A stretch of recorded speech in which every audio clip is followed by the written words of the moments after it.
Thank you, Andrew, and thanks to Clean Energy for America for bringing together some really great champions for America's clean energy future. And I'm really grateful to both Abigail Rosshopper of SIA and Sam Ricketts of Evergreen Action for all that you've been doing to lead on climate in the recent weeks.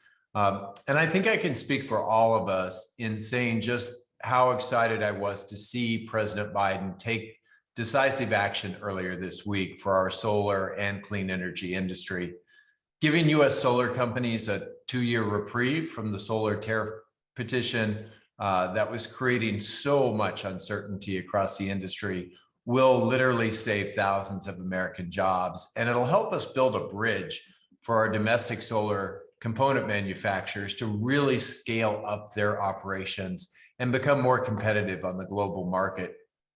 And it will provide locally owned solar companies with the certainty that they need to continue building a clean and resilient electric grid for the 21st century, lower energy costs for families, and help us meet our responsibility on climate.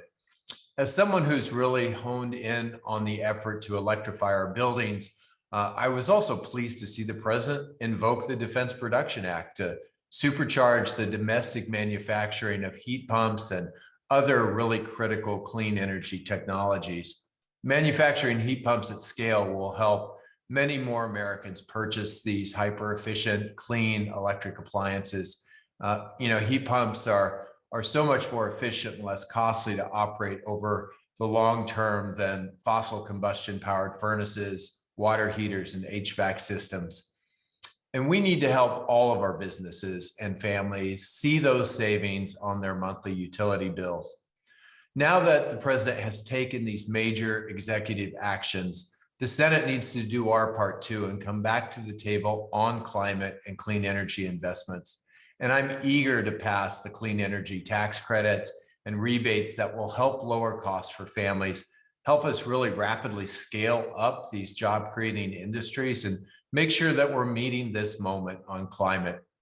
I really hope I don't need to tell anyone how urgent this is. Gosh, my home state of New Mexico is currently experiencing the most destructive wildfire season that it's ever experienced. And we're in a drought where we haven't been this dry in literally 1,200 years.